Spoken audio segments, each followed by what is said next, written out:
occurred in Mumbai, India. And our meeting is now being live streamed so many people can watch it as well. Of course, for anyone who is familiar with what occurred on November 26, 2008, there were a series of terrorist attacks that took place throughout Mumbai, the CST railway station, Cafe Leopold, the Taj Hotel, the Oberoi Trident Hotel, and the Nariman House were all targeted by terrorists from Pakistan, part of the group Lashkar-e-Taiba, and 165 people, Indians, people from America, from Israel, from all over the world, really, Europe, lost their lives, and 304 were injured. Unfortunately, 13 years later, there still has not been justice served, and the victims of the terrorist attack, their families have not really been able to have that door closed, that chapter in their lives solved, because the terrorists, of course, 9 of them were killed, but there are still many people who were directly involved with coordinating those efforts, and they are roaming freely in 2 of them, at least, in Pakistan. So the purpose of today's conversation is to really re-examine and to reopen that conversation as to the atrocity that occurred on November 26th, and to see ways in which justice could ultimately, potentially, and hopefully be served for the victims and their families. So with that, I wanted to give a brief introduction to the Gold Institute. The Gold Institute for International Strategy was founded by Ellie Gold, who serves as its chairman and president, as a go-to organization for US policymakers as well as foreign governments seeking guidance on the most complex foreign policy and defense issues. The strategy of the Gold Institute is the aim of promoting freedom, prosperity, and security of our nations, applying Western values, strategic vision, and the lessons of the past to the challenges of the future through a tested international team of experienced political and military practitioners. And 2 of them are here with us today on the panel as part of the Gold Institute. We have another awesome guest who is here joining us from India. For more information, please visit www.goldiis.org. So with that, I'd like to introduce you to today's panelists. First, we have Adam Lovinger, who is the VP of Strategic Affairs for the Gold Institute. Since 2006, Adam has served as a strategist in the Pentagon's Office of Net Assessment, where he provided direct support on long-term strategy to the Secretary of Defense. For the first 4 months of the Trump administration, Adam Lovinger served as a senior director for strategic assessments at the U.S. National Security Council, the NSC. And since 2014, Adam has served as an adjunct professor at Georgetown University's Walsh School of Foreign Policy, the McCourt School of Public Policy, and McDonough School of Business. Working from within the Office of the Secretary of Defense between 2006 and 2017, Mr. Lovinger conducted diagnostic analyses highlighting emerging strategic problems and opportunities confronting the department's leadership, and identified strategic management issues relating to long-term military competition between the US and its competitors. Adam, thank you so much for joining us. Next, we have Neil McCabe, who is a media fellow at the Gold Institute. He's a Washington-based journalist and the editor-in-chief of the Tennessee Star. Neil was a White House and Capitol Hill correspondent for One America News, and his news special, One America News Investigates Biden Family Corruption, was the network's highest rated special. Prior to that, Neil covered Capitol Hill for Breitbart News, where I used to work with him, in addition to coordinating the site's Breitbart Gravis poll program for the 2016 election cycle. Neil has a long and successful career in journalism, which includes his work with The Pilot, Boston's Catholic newspaper, Sean Cardinal O'Malley's blog, and he's served as an editor for 2 Boston area neighborhood newspapers, the Alewife, and the Somerville News. He is also a public affairs NCO in the Army Reserve and deployed for 15 months to Iraq as a combat historian, in addition to other mobilizations to the 18th Airborne Corps, Fort Bragg, and the Army Reserve Medical Command. Now we have with us also Aditya Kaul, who is a senior editor with Network 18 Media Group in India, and he's with us here today from India. He has an impressive media and journalistic career as well, which has been recognized internationally, and more than a decade of experience covering conflict, national security, and foreign policy. Aditya reported from Iraq during the peak of ISIS, regularly reporting from Kashmir on the India-Pakistan conflict, and interviewed Palestinian President Mahmoud Abbas. More recently, he was among the first journalists to interview former Afghan Vice President and spy chief Amrullah Saleh after the fall of Kabul to the Taliban. And I'm Adelle Nazarian, your host, and I'm a media fellow at the Gold Institute. I also have a background in journalism and foreign policy, and I'm just so thrilled to be moderating this event today with some of the brightest minds out there, and just honored to have everyone with us today. So thanks to you all for joining. Everyone knows the topic at hand today. It's the 13-year anniversary, 13 years have passed rather, from when this horrible terrorist attack struck the hearts and minds of people in India and all over the world.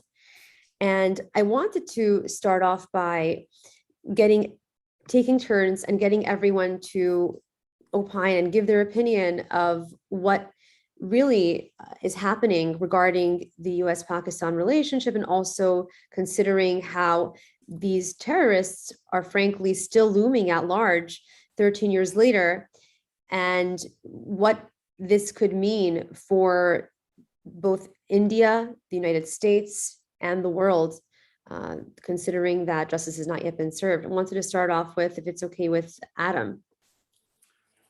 Yeah, sure. Can you hear me okay?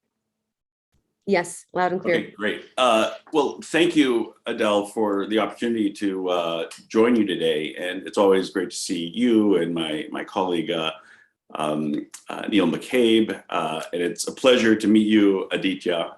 And I hope we can have further interactions. I see my old friend, JD Gordon on. Nice to see you, JD. Glad you could join us.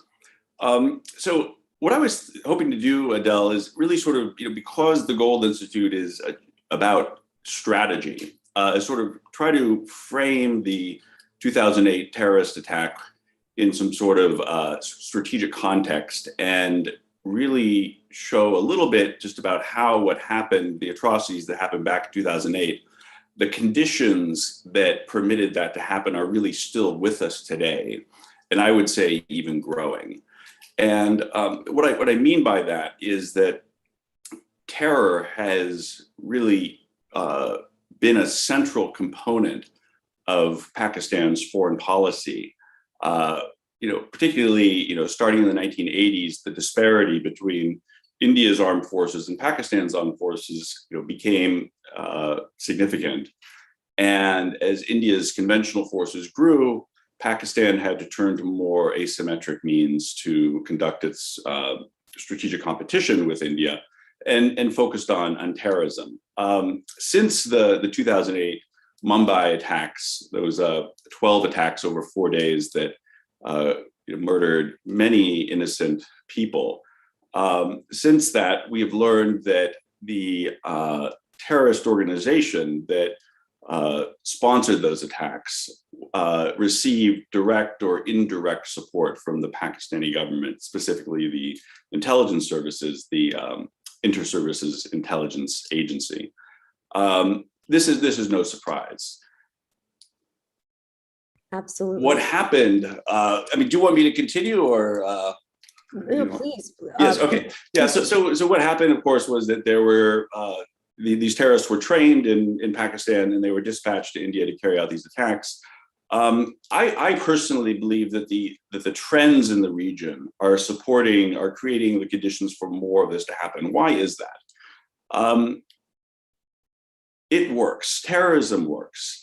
As we know, throughout the 20-year conflict in Afghanistan that the U.S. spent, between that and Iraq, $6 trillion, and we lost thousands of lives, and we we left with our tail between our legs, having had no strategy for that conflict. Throughout that time, Adele, the Taliban was hosted in Pakistan. We know, of course, Al-Qaeda was hosted in Pakistan. We know that Osama bin Laden himself was hosted in Pakistan. This works right now, to this day. The biggest strategic victor of the Afghanistan conflict is Pakistan. The payback, having hosted generously and supplied generously the Taliban throughout that 20-year conflict, and even starting before, Pakistan is now in the position to reap the rewards of essentially having a puppet government in Kabul at its beck and call. So this works tremendously well for Pakistan, this terror component of its foreign policy. I believe this is growing for a reason that is not so well appreciated, and it has to do with China. So China right now is, as we know, is surrounding India. There's been this, long-term competition between these two great states, these two great civilizations. And there's, of course, the disputed areas in the north, in the Himalayas that separate the two. But many people don't realize that it is arguable now that China perhaps has the largest navy in the world, and there's increasing deployments of People Liberation Army naval forces, into the Indian Ocean surrounding India. There was a very provocative visit by a Chinese nuclear submarine to Sri Lanka some years past, and this is done with the knowledge that the Indians are getting the signal. The signal is that India was invaded by the British Empire from the sea. And so they're really pushing on a very sensitive a button here for the Indians. And of course, we have the China-Pakistan economic corridor. And then to the east of India, we have Bangladesh, which is increasingly having its foreign policy outsourced to Beijing, and of course the Chinese, control of Myanmar in many respects. So you really have this India that is getting surrounded. Why is this relevant for these terrorist attacks continuing into the future? Pakistan recognizes that it is increasingly under the thumb of Beijing. The China-Pakistan economic corridor, sure, it is the greatest investment Pakistan's ever enjoyed from an outside force, $62 billion as of last year. It is the greatest investment China has ever made in its history in any foreign country. It is a boon, beyond the wildest dreams of anybody in Islamabad. That said, when you are so dependent upon China, you have to give, and you have to give a lot. And the Pakistanis, of course, are a proud people, and they want to have some leverage over China. So that is, they are giving China this terrorist weapon.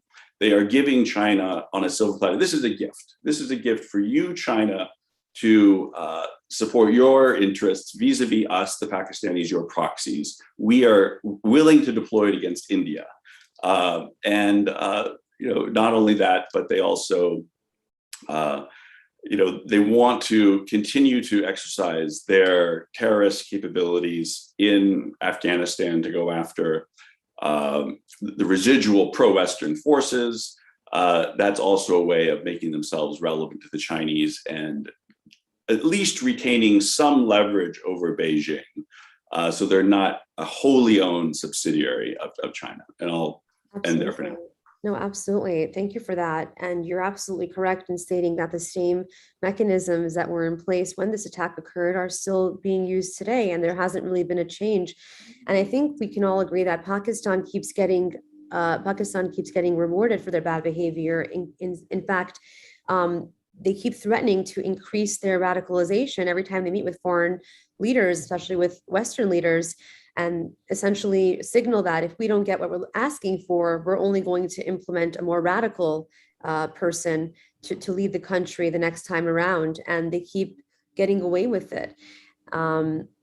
So I wanted to also add, Neil, if you wouldn't mind next kind of sharing, I actually had a question for you directly, and you can answer it. however you wish, or you can talk about something else.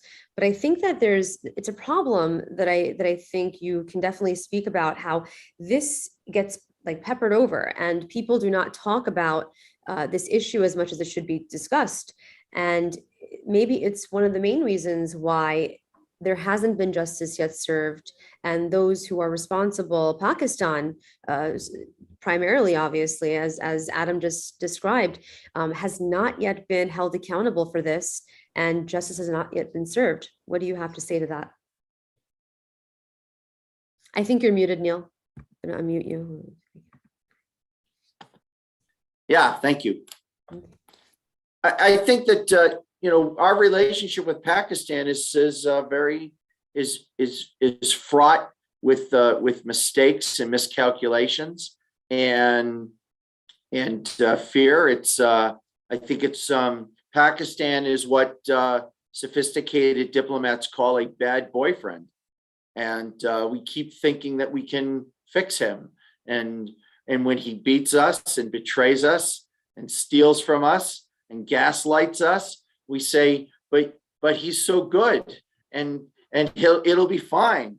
And it's really important. And the worst of all, the worst thing you can say about any relationship is, but I've invested so much time. I've given him the best years of my life. And here we are. It's I believe it was Richard Armitage, who, right after the 9/11 attacks, was asking for Pakistan's help, and Pakistan didn't want to help us. And Armitage, in a moment, I don't know if he regrets it or not, he said, if you don't give us help, we're going to turn your country into a parking lot. And they said, all right, well, maybe we can find a way. India and China are obviously players that are very concerned about Pakistan, but the idea that 20 plus years later, Pakistan, now has Afghanistan as a wholly owned subsidiary, and it's after all of the blood and all of the treasure. I just think I wish our leadership would sort of wise up, and that sometimes you stay in a relationship because the divorce or the breakup is just too painful. And I think that maybe, after 20 years of this behavior, that, maybe it's time. I do want to talk to something that you spoke about, Adele, in your opening remarks, which I thought were really appropriate framing. And I actually wrote about this event when I was a reporter at Boston's Catholic paper, The Pilot. And I think that one of the reasons why someone like Pakistan or other bad actors sort of gets away with it is because there's no connection to real life. We read a news story and it happens so far away, and it's I forget what the Neville Chamberlain's phrase was something, it's like, referring to the Czechs as strange people we know nothing about. So why are we worried, right? And I interviewed a couple, William and Geraldine Stradelman, and they were from Brockton, Massachusetts. They were in their hotel room. It was their last night of a tour of India.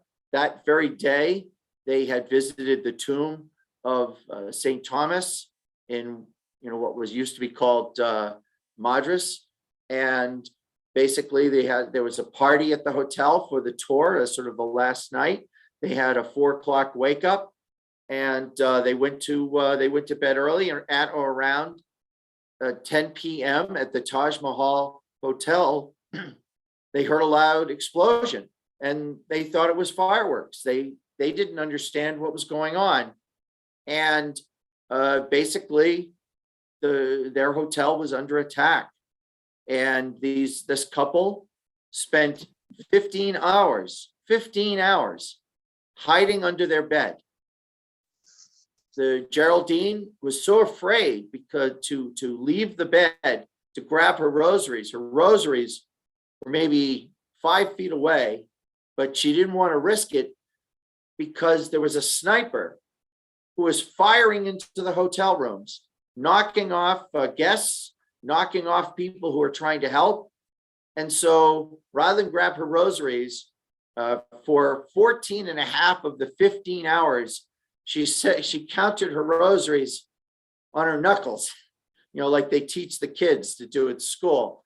And the smoke was coming into the room.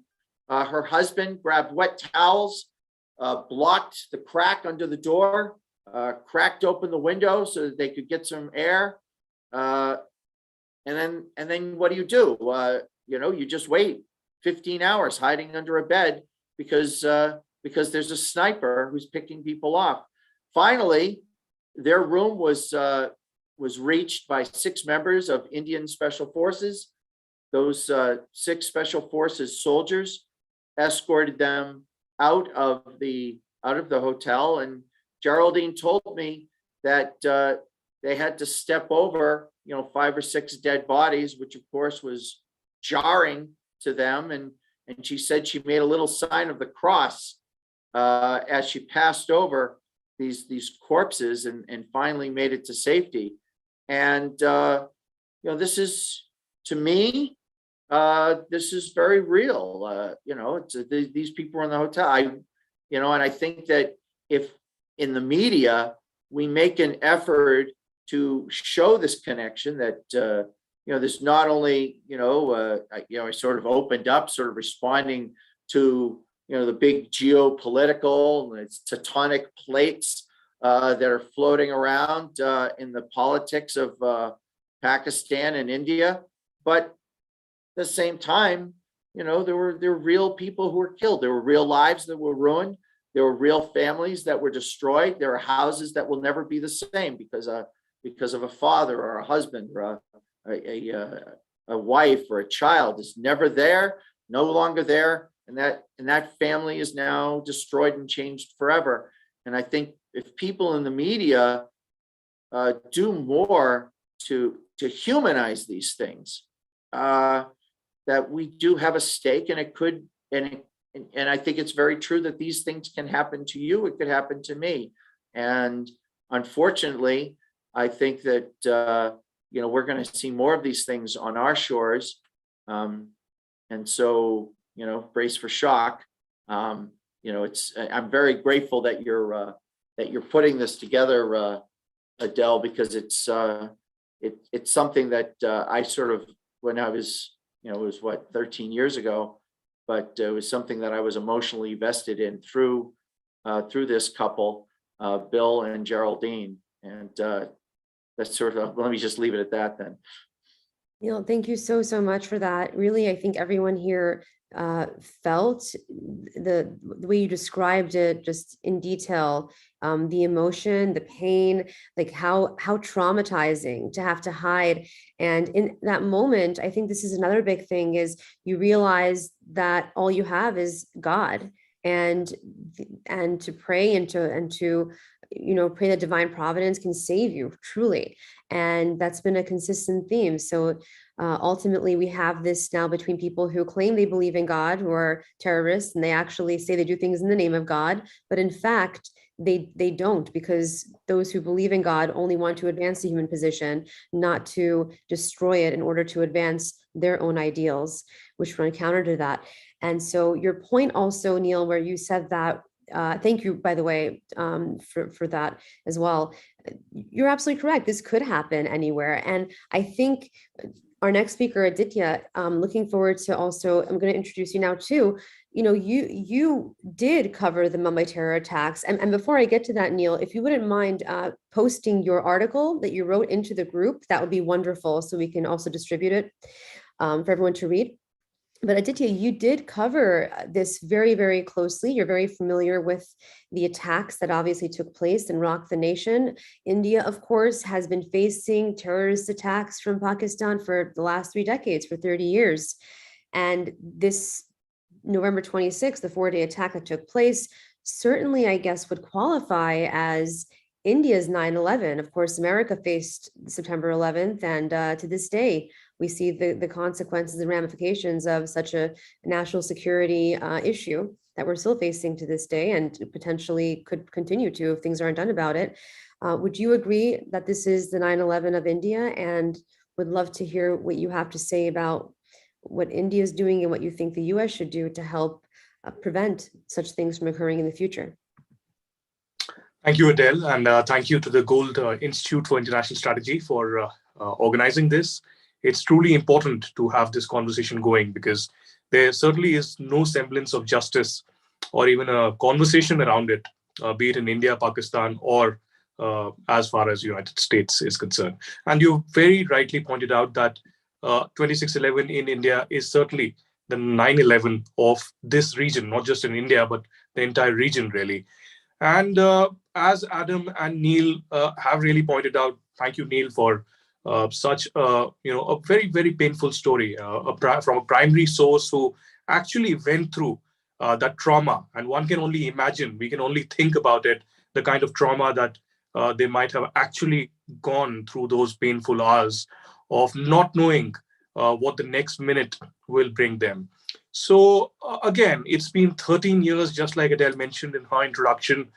There's no semblance of justice. We know the epicenter. We know the root cause of where this really began. We know the chain of events, how it shaped.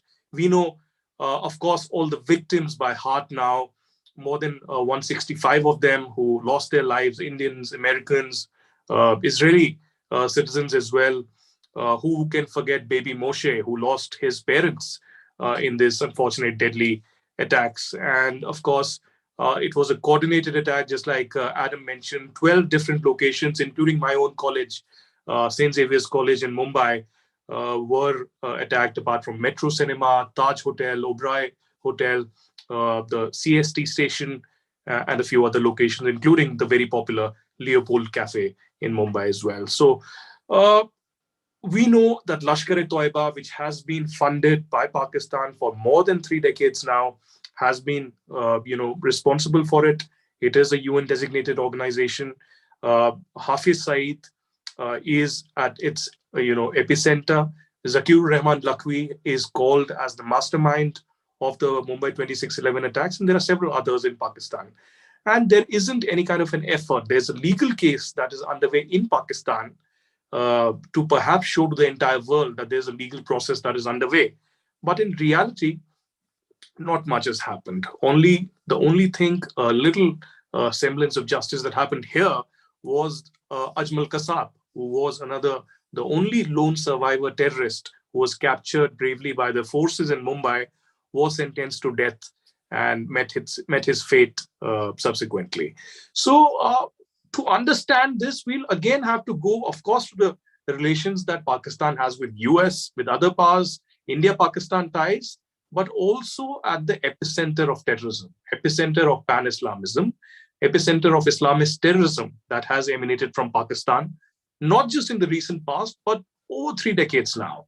And how the state machinery in Pakistan, including the deep state, the Pakistan Army, the ISI, just like Adam mentioned, has supported its, this as a state policy.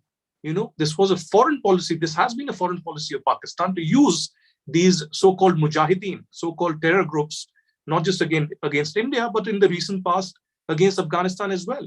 We've seen camps of, Jaish-e-Mohammed, of Lashkar-e-Toiba, of Lashkar-e-Jangvi, running in parallel with the Haqqani network and others in Lashkar-Gah, in Helmand, in other places in Afghanistan, which will only get strengthened now that the Taliban is in power.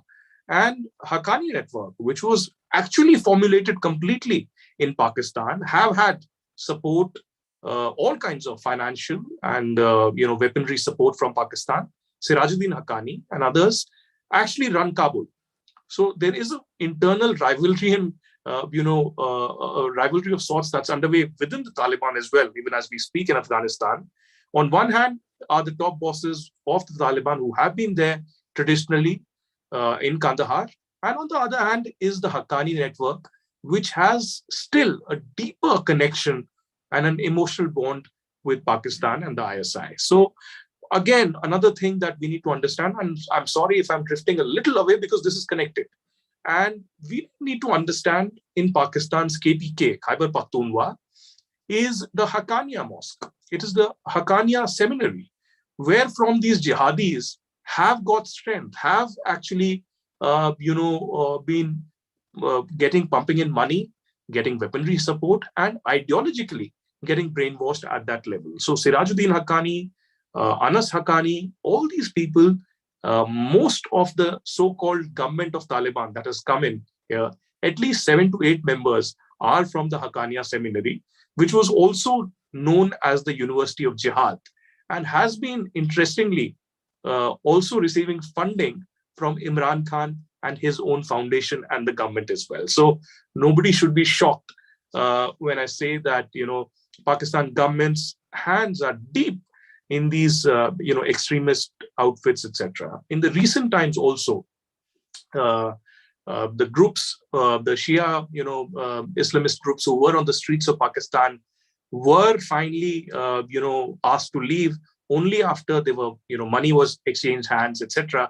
In the past as well, I think it was 2018, 17 or 18, when Imran Khan came to power, there were videos that went viral of brigadier level officers of the Pakistan Army actually handing over an envelope of cash to these extremist violent groups. So be it Lashkar-e-Toiba, be it Jaish-e-Mohammed, be it Hizbul Mujahideen, or all these terror groups have had their epicenter in different locations of Pakistan, from Lahore to Karachi to even Peshawar, and they have been running their launch pads in Pakistan-occupied Kashmir in different areas, including Kotli, Muzaffarabad, etc. Interestingly, recently, when after the fall of Kabul, within the next 48 to 72 hours, all the prisoners who were in different prisons of Kabul, Bagram, and other areas entered Pakistan subsequently and reached Pakistan-occupied Kashmir, Kotli, Muzaffarabad, and all these places.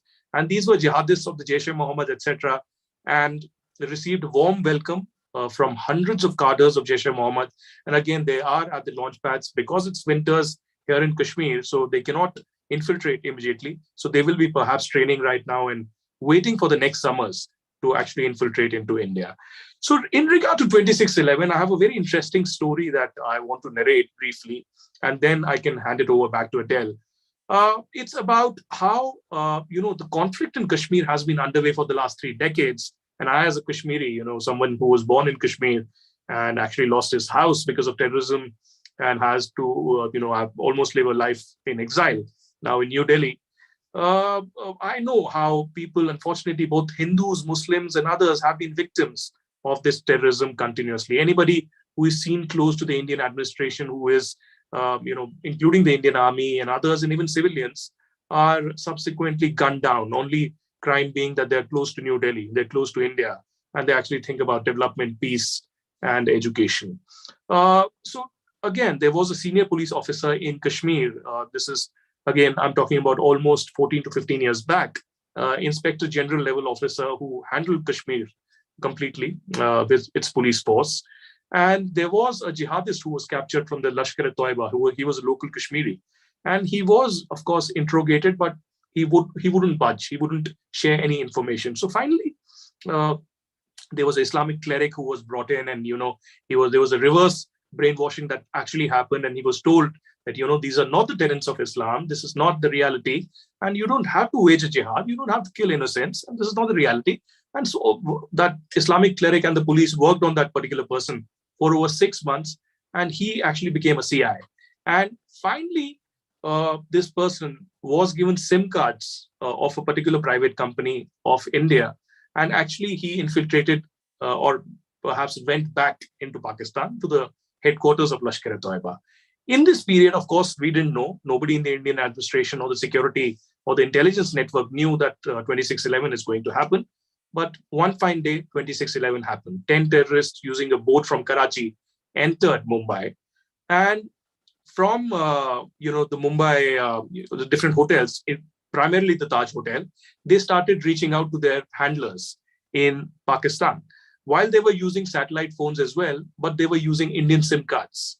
And interestingly, they were using the same SIM cards because they CI already had given the Lashkar headquarters the same SIM cards. So the Indian agencies didn't take even a minute to actually, because these SIM cards were already under track, So they were tracking these, and subsequently, all the phone recordings were recorded. And immediately after the attacks, the evidence was not just shared with Pakistan, but with the US, the United Nations, and others. But here we are. It's been 13 years now.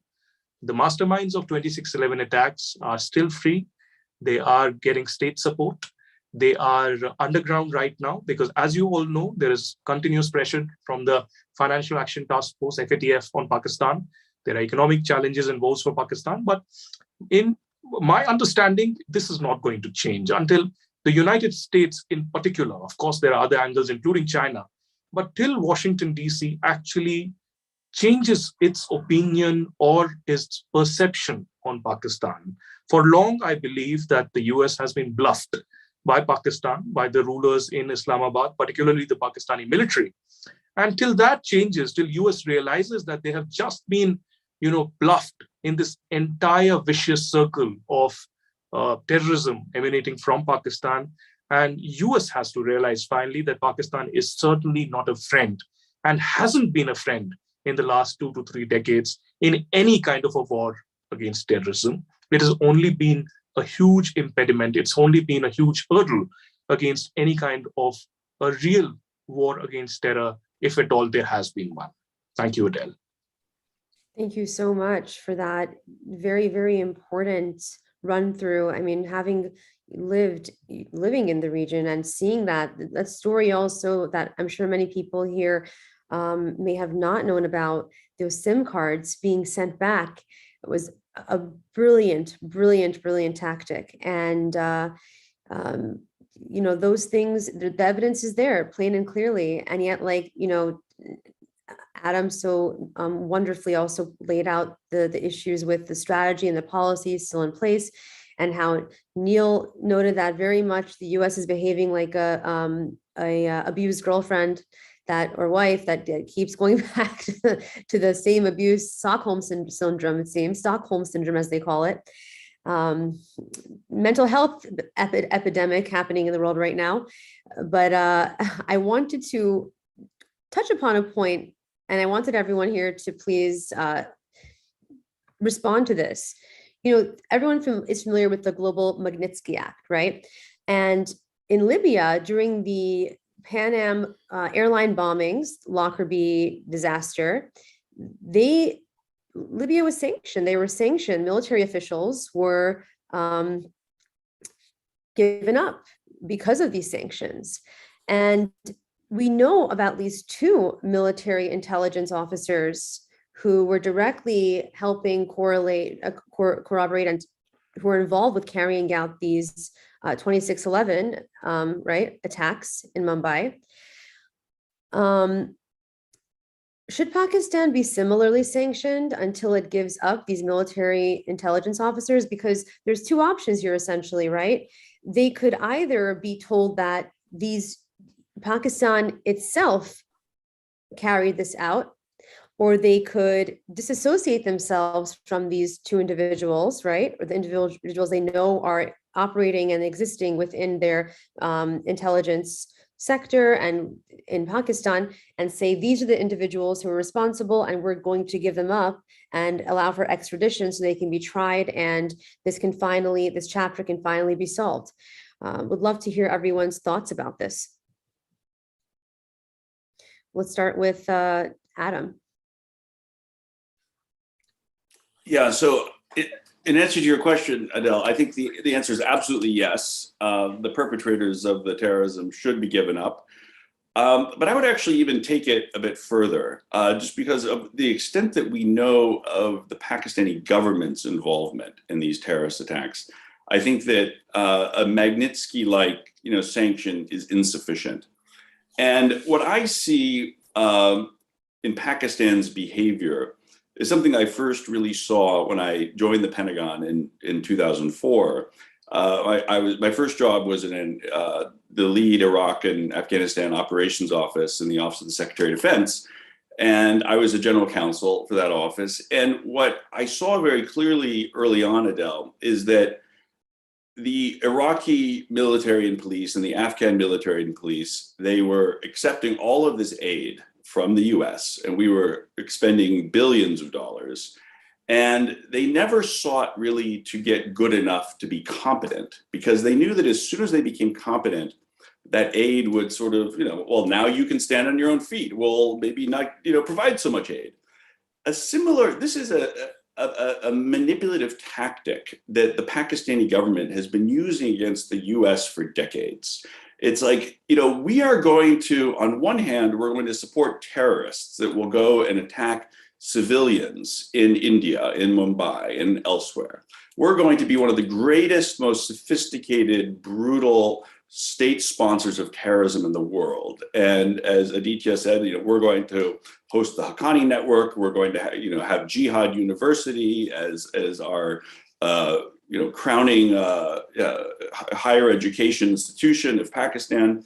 And so there, on one hand, there's this support for reprehensible terrorist behavior, but on the other hand, there's the sort of two-faced diplomacy where they lean to Americans and say, listen, we are trying to do this, just give us some more money. And what happens is that Americans, we get shaken down time and time again. And it is like, those who do this to us, I mean, first of all, it's been done for 50 years, and so it's like, fool me once, shame on you. Fool me twice, shame on me. Fool me 1,000 times, really shame on me. We're not learning. And my suggestion is for the US government to just stop dealing with these people. If one foreign country is going to manipulate you in such a humiliating way and rub your face in the dirt, as it has been done to the US, the sole remaining superpower, that country doesn't deserve the time of day. And of course, the counter argument all these years has been, well, but we really need them. And, there's going to be this, the Arab street will revolt or whatever if we don't let them do this to us. What happened when Trump recognized Jerusalem as the capital of Israel? Did the Arab street revolt? No. What the Middle East, what Central Asia, what the world responds to more than anything is American resolve and American power. Once we are weak and we show that we can be pushed around, that's when you have war. That's when you have insecurity. American strength is what keeps global peace. And this sort of allowing these third-rate dictatorships in Pakistan or elsewhere to kick us around, this is what creates instability and violence. And the types of terrorist attacks that happened in 2008, the atrocious terrorist attacks in Mumbai, when there are clear consequences for this behavior, Pakistan being held to account, this sort of thing will happen much less going forward.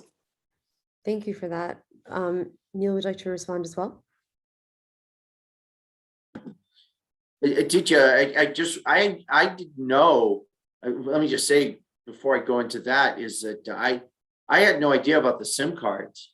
I knew that people had sort of established the connection, and I was aware, obviously, that it seemed obvious to everyone. But the idea that they actually had the SIM cards and had them dead to rights, and still, these people are still at liberty.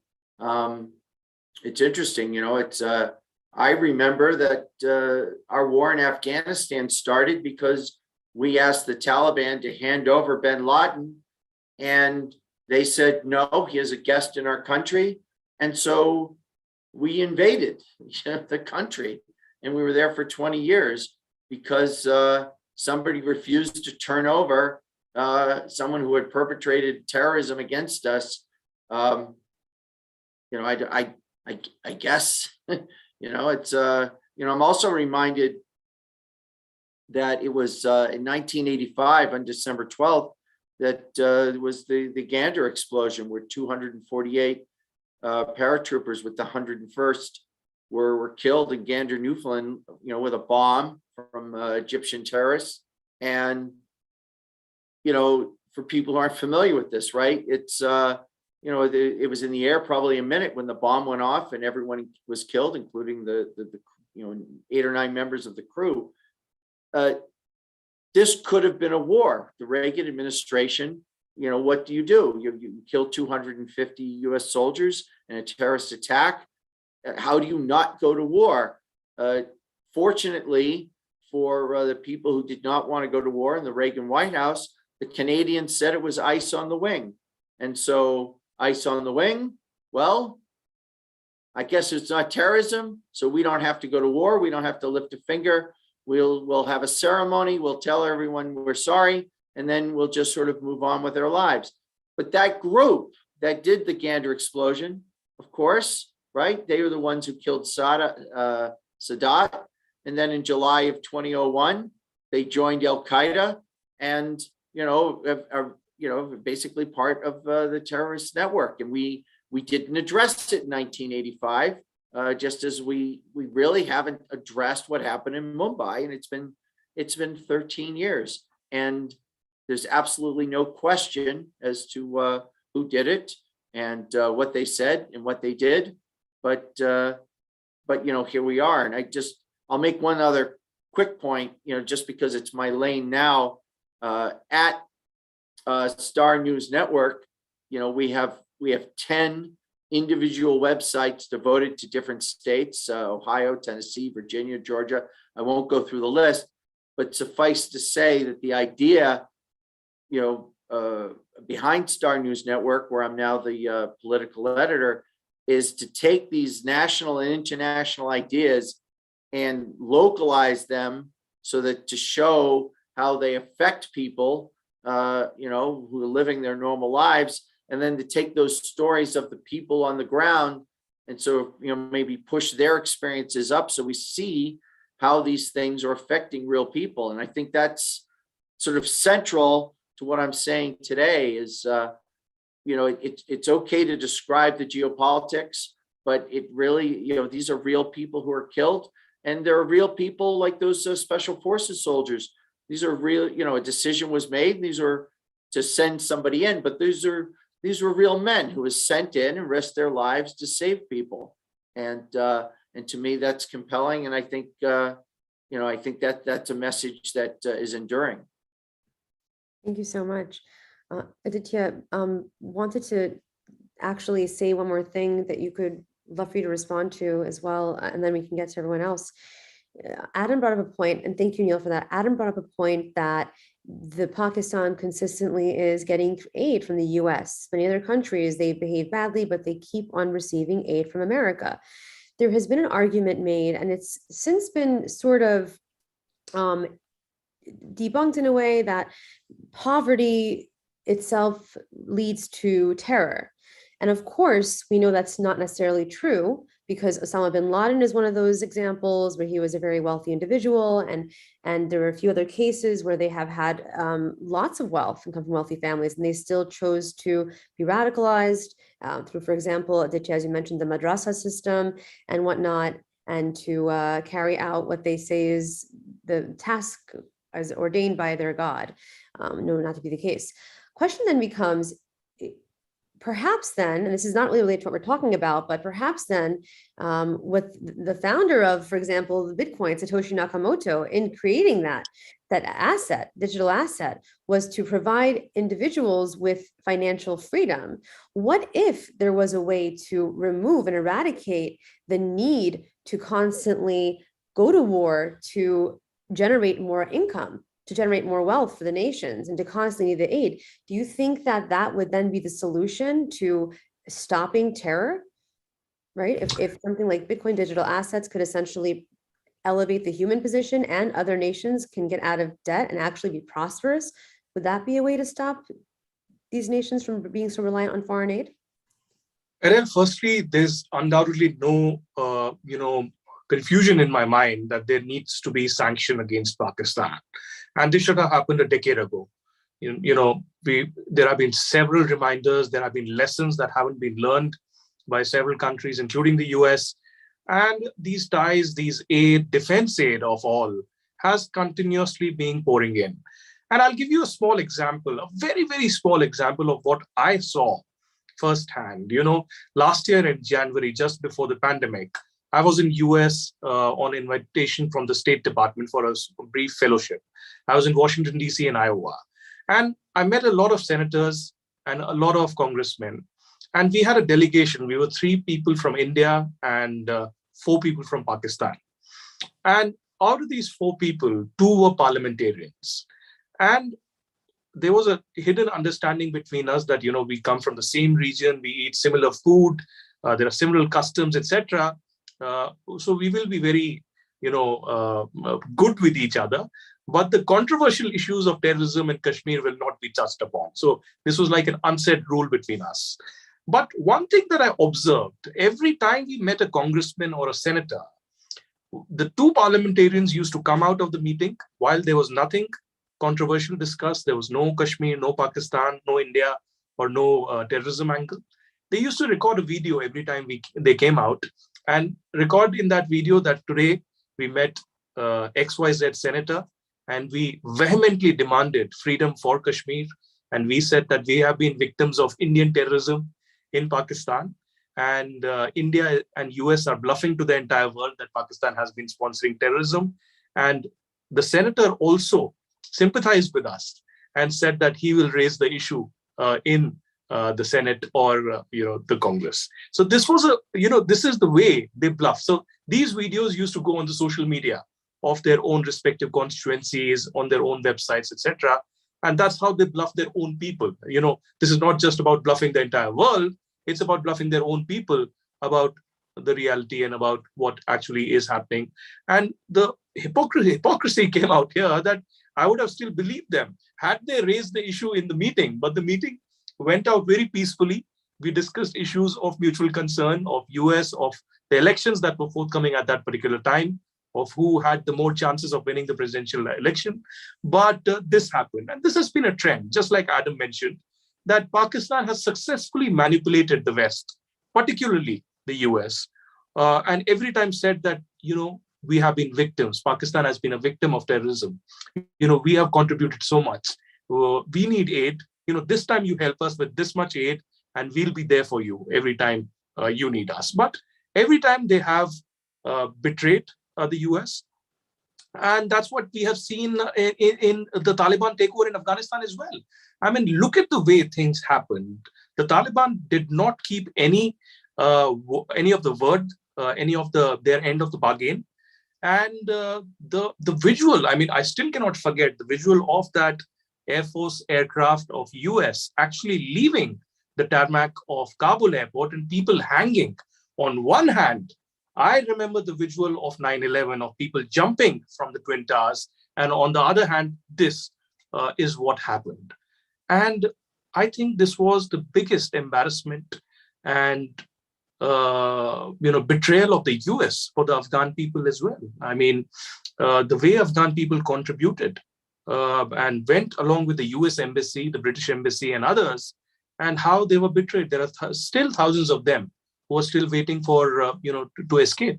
I personally receive hundreds of messages from people out there. And the main concern, which relates to our topic of discussion today, is that Afghanistan now has become a fertile soil for the same jihadist groups, for the same terror organizations, the kind of camps that will mushroom now, not just from this entire region of South Asia, but from the entire globe. And imagine what can this potentially do in the next 10 to 20 years. I mean, 9/11 was a very small terror attack in that comparison of what the terror groups now may actually plan against US, against India, or any other country that stands against them in this entire process. So sanctions, certainly, cutting financial aid, certainly, FATF pressure obviously has to be there, but the only thing is that the mindset needs to change here. I have personally seen how the Obama administration, when they were there, John Kerry, whenever he visited India and Pakistan, there always used to be this policy where India and Pakistan were kept on the same pedestal. Every time there was a visit from the Secretary of State, he first visited India and then visited Pakistan, or first visited Pakistan and then visited India, to show that, there is some kind of an equilibrium here. And we don't want to, impose ourselves too much in one particular direction. there is some growing realization now, perhaps, or I could be wrong, that we have been barking down the wrong tree. And this is certainly a wrong kind of notion to keep that Pakistan has been a friend all this while. I really hope that the foreign policy of Washington really changes after what they saw in Afghanistan, because if this continues the same way, I particularly feel that not just the terror groups, including Haqqani Network and others like Jaish-e-Mohammed and Lashkar-e-Toiba, but even the ISIS in Afghanistan, which is the ISIS Khorasan province, will become massively active. I mean, you need to realize that this ISIS is not the same ISIS that we saw in Iraq and Syria. This ISIS is of the disgruntled elements of the Haqqani network and the Lashkar-e-Toiba and jihadi elements from Pakistan. And they can do whatever they want to do and want to achieve. We saw the bombings that happened outside the Kabul airport, which was again just a glimpse of what they can potentially do. So the world needs to realize, especially, again, I say that Washington needs to realize, and Biden administration needs to realize that things are not going to work this way. The kind of betrayal they did of the Afghan people was noticed globally, and the US stature of the so-called world power has unfortunately crumbled after that episode. And China has necessarily, of course, gained prominence as a result of that. So cutting the financial aid and defense aid would be the least of their concerns right now. That should have happened immediately. Unfortunately, hasn't happened till now. So I don't know what they're waiting for. Are they waiting for another 26/11 or a 9/11 to happen to wake up to that situation? Because Imran Khan in Pakistan right now, again, is someone who is very close to the Pakistan Army and ISI. And there are elections going to happen next year in Pakistan. And again, someone who is supported by Rawalpindi, who is supported by the deep state of Pakistan, will come to power. Nawaz Sharif is still outside. Others do not stand a chance right now. There is a People's Democratic Movement that has begun of dissenters, from Balochistan, from Khyber Pakhtunkhwa, from Sindh and other places, who are trying to launch a unified face. I hope they are successful. But till the time, you call the bluff of Pakistan, you actually look into the eyes of the Pakistan army, show them the mirror, and deal with them the hard way, using an iron fist. Till that time, unfortunately, this vicious circle of terrorism is only going to continue. Thank you. Wow.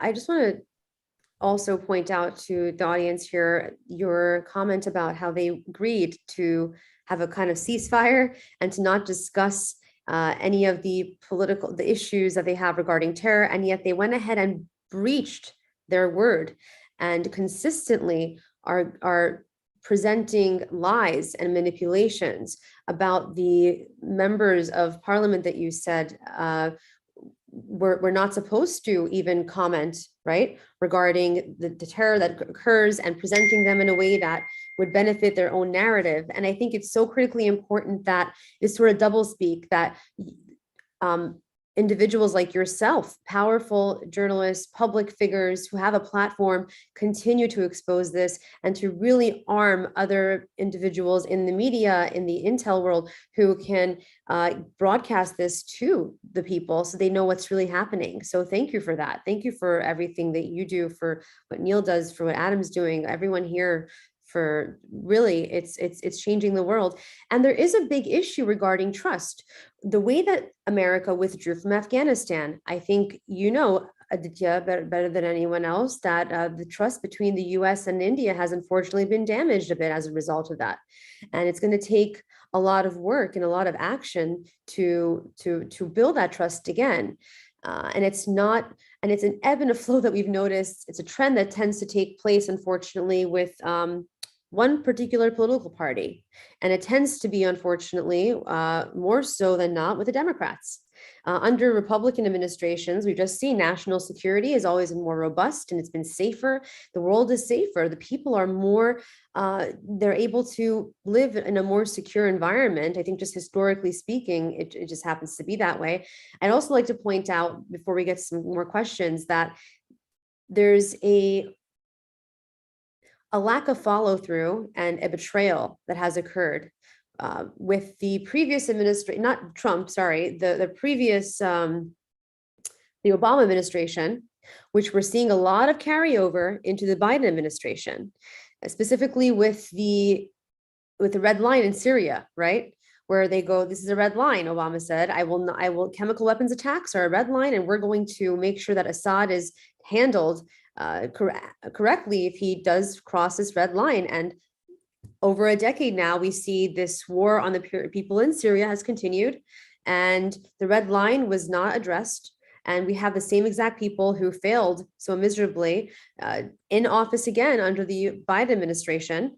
And so we're, unfortunately, it's come to the place where the people, it's in our hands, and we're the ones who are going to have to take on this fight and the mantle to ensure that our voices are heard, like all of you have said here, and that sanctions are actually implemented, and hold.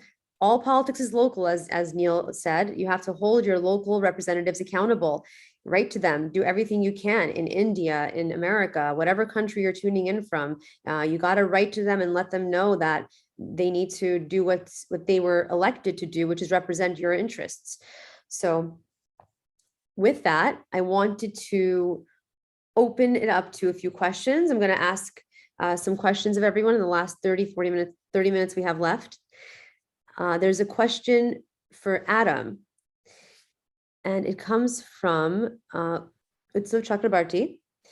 He wants to know that as you were part of the Trump administration's security team, how did you see the role of Pakistan's lobbying efforts in the US? What role do organizations like the Islamic Medical Association of North America, IMANA, organizations like ICNA, ISNA, and the like play in promoting Pakistan's posture?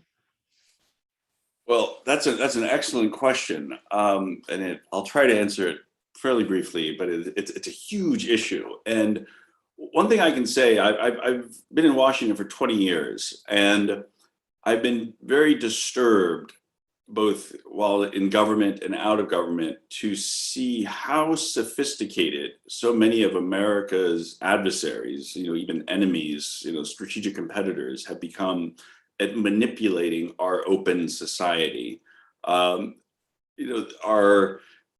ability of America's, frankly, our enemies to manipulate our political system is so extensive, and I fear that this it is almost becomes a bipartisan secret from the American people as to how bad it is. I have my own views. I think it's worse, amongst the Democrats. We saw this with the Hunter Biden connections to the Chinese government, and the huge sums of money that he has made with the Chinese.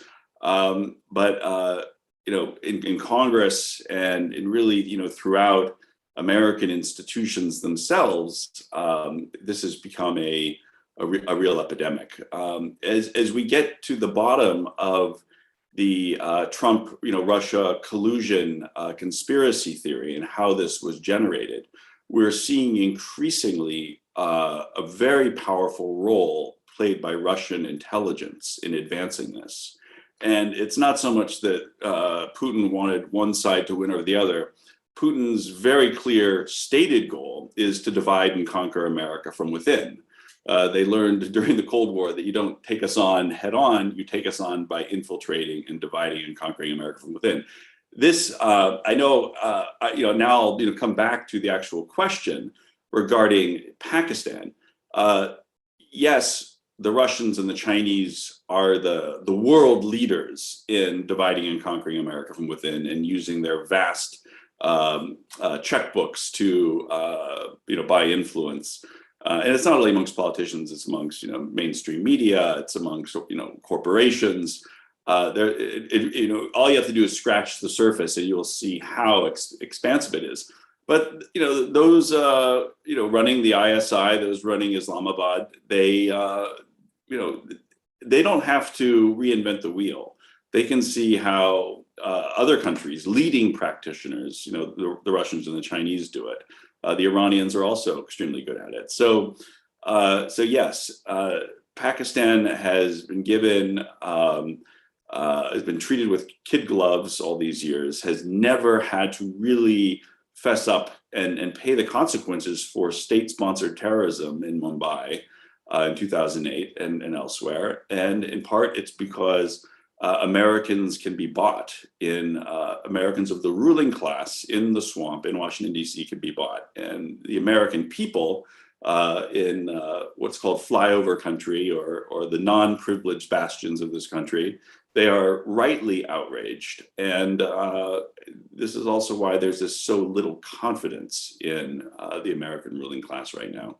And that lack of confidence is much deserved for precisely the reason that the ruling class gets bought by Pakistan and others. Thank you so much. Would Aditya or Neil like to also comment on anything as a follow-up to that? Because we have 2 more questions.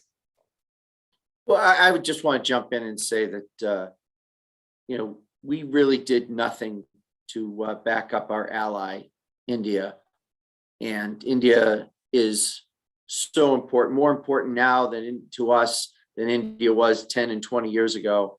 And it's, as people, they're watching what happened in Afghanistan, and, just like Taiwan watched what was happening in Afghanistan, just like Taiwan and Japan watched what happened in Crimea. And, you got to wonder, what is the point of being friends in the United States? It's like it doesn't seem to be a winning proposition for a lot of people. And when we cut and run, we cut and run hard. And it's, not just the fall of Kabul, before Kabul fell or Ghani left the country, when we left Bagram airfield, we didn't even tell the Afghanistan forces we were leaving. We just shut off the lights and just left. And we left 200 or 300 vehicles, but we took the keys so that the Afghans couldn't even use the, and it's just the way we handle ourselves. We Americans always like to talk about, how good we are and how generous we are. And we're always with the glad hand and a big smile, and we want everybody to have a fair deal. But when we treat people badly and we handle things badly, I don't think there's a country in the world that can screw things up like we screw up. And unfortunately, our friends are watching, and we're only at 240, 200, maybe, going to the colonial period. It's like we've been on this continent for 300 years, and we're considered a young country. We're considered a young culture. And so countries with old cultures, like in India, like a Japan, like a China, they look at us and they say, they see us as children, as a child culture, and that's sometimes the way we behave, the way we handle ourselves. And to circle back with what Adam is saying, it's how do we treat our friends? It's it's really troubling. It's troubling to me as as someone who served in Iraq. I've been in the Army Reserve for more than 20 years, and it means something to me that I want to be proud of my uniform. I want to be proud of my country, and I don't want to be a part of a shabby culture and a shabby country. And I think that the fact that it's been 13 years after Mumbai, and there is, zero question about what happened and who pushed the buttons and who pulled the strings. This is not, we don't need a committee. We don't need an investigation. We actually know who did it, and they still are walking at liberty. Absolutely. It is interesting. I want to point out that in 2008, it was about 19 days, I think, or 15 or 18 days before the terrorist attack took place. It was Joe Biden, who was then the vice president-elect, was awarded with the Hilal-e-Pakistan, the Crescent of Pakistan Award, which is the country's second highest civilian honor. So, I mean, that's a pretty big deal. And so clearly there's a little bit of a soft spot, I'd say, more than a soft spot for Pakistan with now President Biden. And there's a history there.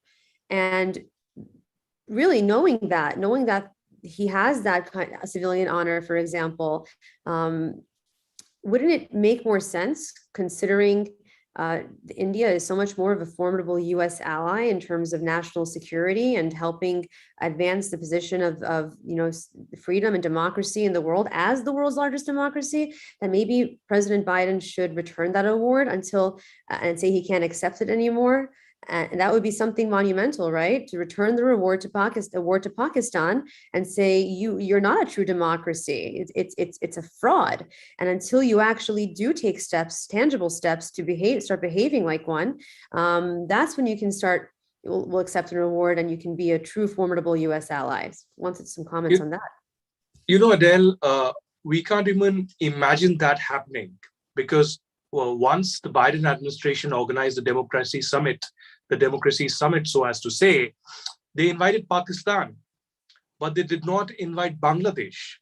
They invited a state that has been sponsoring terrorism, but not a state that has emerged from the clutches of the same radicals and jihadists and is a proud democracy today. So you can imagine the kind of notions, the kind of miscalculations that are still being done from the Biden administration. But I want to make a brief comment on the kind of lobbying that is happening, the lobbying question that was asked by Utsaf. This is a massive challenge. This is a massive problem because Pakistan, through its proxies and also Islamist jihadist organizations, through so-called NGOs in US, has been funding and lobbying to a great extent. One thing that I noticed, this was, I think, 2019, towards the end, after India's abrogation of Article 370 in Jammu and Kashmir, Pakistan created a huge hue and cry all across the world that the democratic rights of Kashmiris were being taken away. And this is where the world needs to stand up.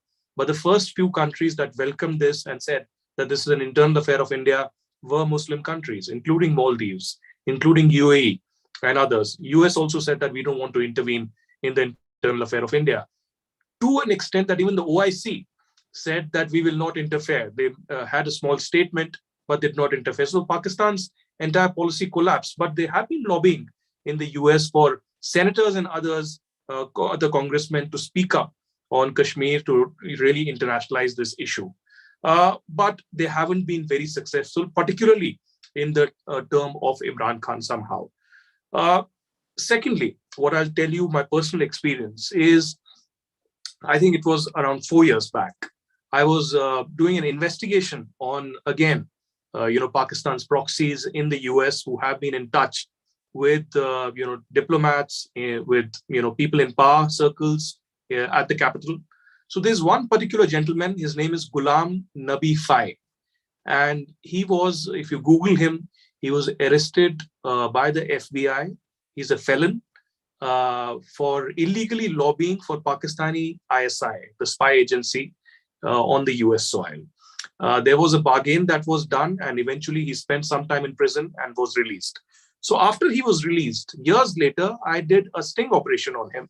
I made a call from, representing a Kashmiri separatist leader who was funded by the Pakistan. I spoke to Ghulam Nabi Fai, and he couldn't understand. He actually thought that I'm that Kashmiri separatist leader. And we spoke in Kashmiri, and I talked to him about why he was not so active anymore. So he said that, the kind of funding that was coming from Pakistan is not coming anymore. And he said that the Maliha Lodi, who was Pakistan's ambassador to the UN, was the only best bet that they had. She was supporting them financially as much as possible, but other diplomats of Pakistan were not as much, successful or monetarily supporting them. And he opened up about his links with terror groups, with separatist groups and others. And this was happening, under, on US soil, even though there has been a case, there's been evidence against him and this continues to happen. So this is a very small example of what happens at a larger scale and has been happening overall. Now, of course, if there are human rights issues, one has to raise them, be it in India, be it in Pakistan, or anywhere. But how many times have you seen, vociferously US senators or US congressmen actually speaking about, apart from human rights abuses, about the menace of terrorism? Yes, there have been a few vocal ones, but not a cohesive, bipartisan, a support group that actually says that, hey, we've been victims of terror. We know how bad this is, how ugly this is, and we cannot tolerate this. And we need to have a firm foreign policy against it. So that needs to be a beginning point somewhere, and that has to be bipartisan. Thank you. Thank you so much. Absolutely. There's another question from the audience that I'd like everyone to address. And it's actually pretty good. It comes from Rohit Jadia. And he asks, doesn't China look at Pakistan and see a wild bull, which might seem calm while things are still in their control? But once China starts pressing, that they might actually turn on China, just like they did in many ways turn on the US. Anyone want to take a first stab at that? Well, I'll just briefly say, I think Neil and Adam can take it forward. I'll just briefly say that a wild bull in itself, will only be friends with a wild bull. So I think China, the big elephant in the room, is actually the biggest bully in the region. And not just in the region, but all across the globe. Yes, it's a big concern. As I said, it's a big elephant in the room. We cannot, completely brush away China. But look at China's history and look at the so-called China dream of Xi Jinping ever since 2012.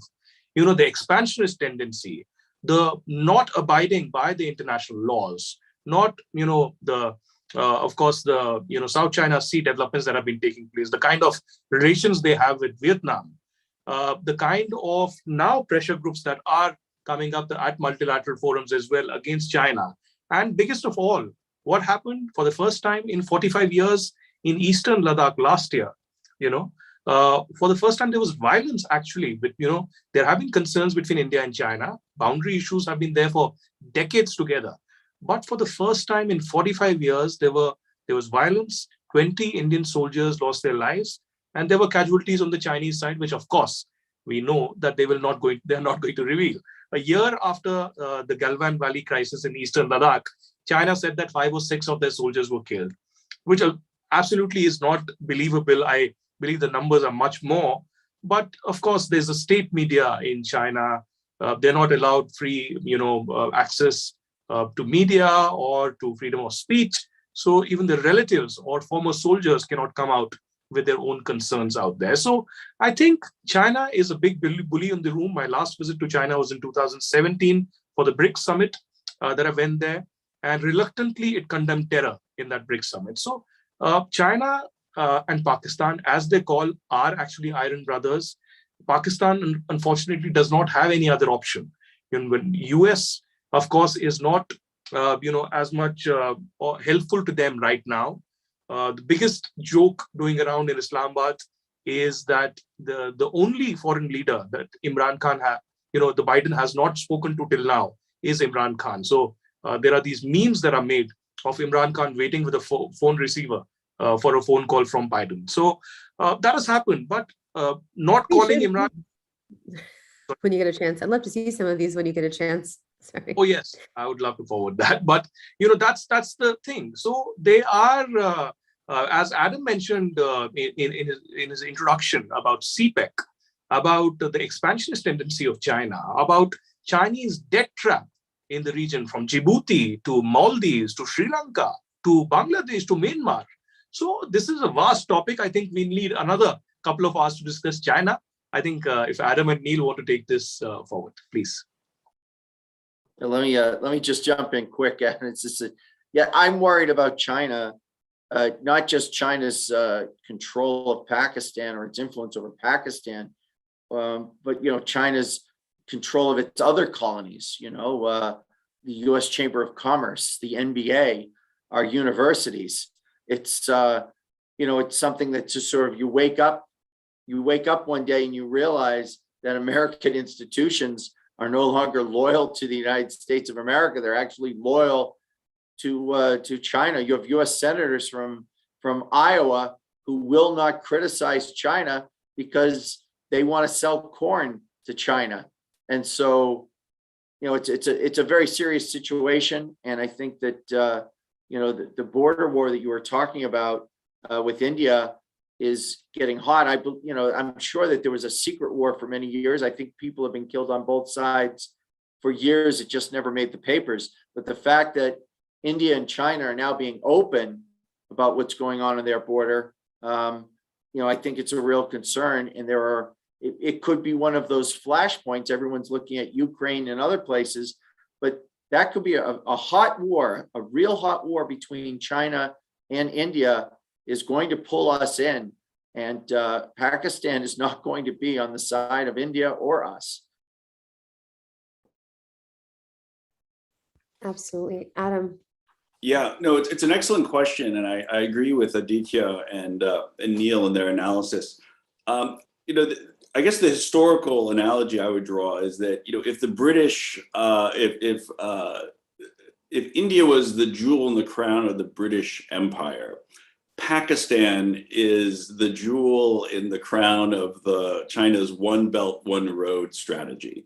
Pakistan is so important for China, in part because China was rather late to developing a blue water navy, and it gets its energy through the Indian Ocean from the Persian Gulf, through the Straits of Malacca, and this is a very threatened sea line of communication.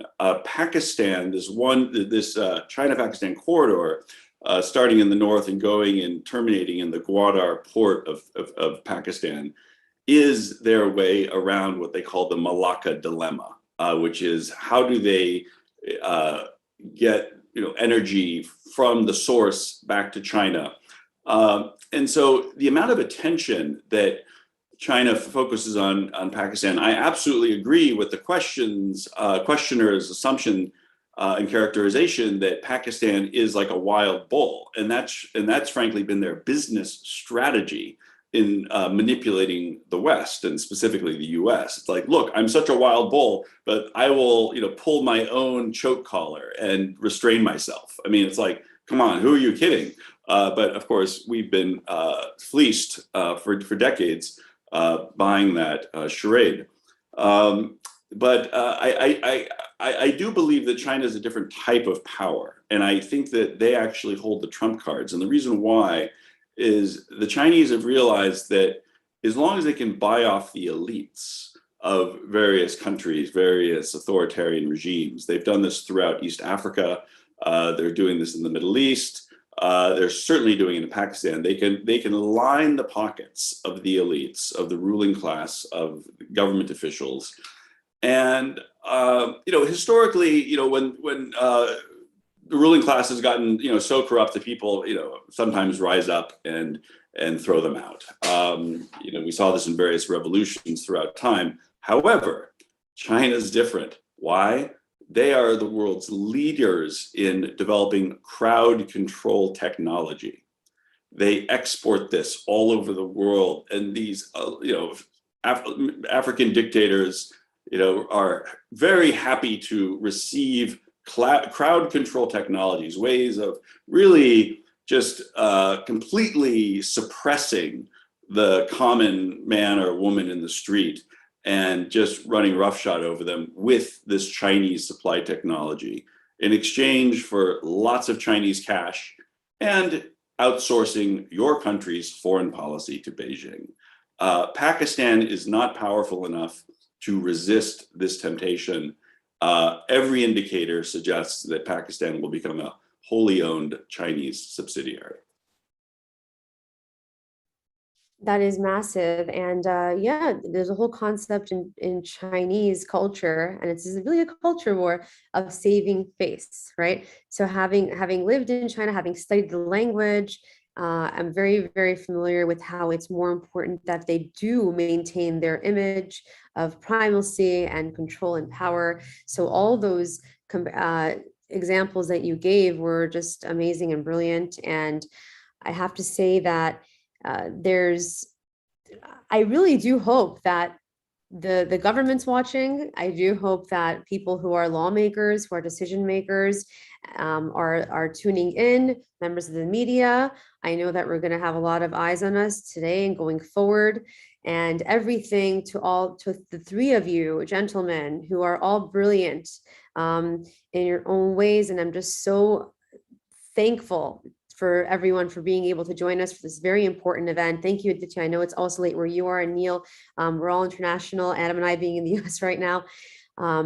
This is just the beginning, and we have a big fight ahead. But the fact that we're fighting for the true humanity, to advance humanity, and to make sure that history is written by the victors and that the good people will be victorious, I think that's an admirable cause. And in the end, we will win this. It may take a little bit longer, but we're certainly on the right path. That said, I do hope that we can and are able to see true justice for the victims and the families of the victims and those affected by the 26/11, November 26th terrorist attacks in Mumbai 13 years ago.